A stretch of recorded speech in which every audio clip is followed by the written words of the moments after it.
Qadri baland qadrdonlar, patologimiz bitta xudo xohlasa. Bu Qamash tumani So'sin qishlog'ida Jamshid akamiz uylari mana. Shoqoq vatosliklari mana. Kichik yo'llar bilan hammasi bo'ldi.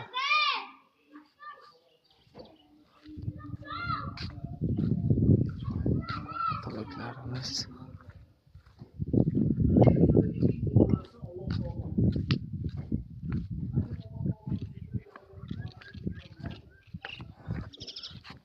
yonboshlari bilan bitkazib oldik, xudo xolasa. Inshaalloh.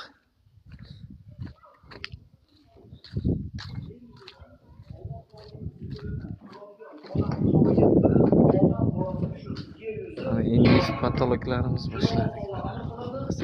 Qiyomat qoyim boshlanadi. Payg'ambarimiz sollallohu alayhi vasallam Robbimizning muroddan ishlar. Robbimizdan g'aflatda bo'lgan kishini tirik inson bilan o'lik insonga o'xshatadi. Masalan, ularga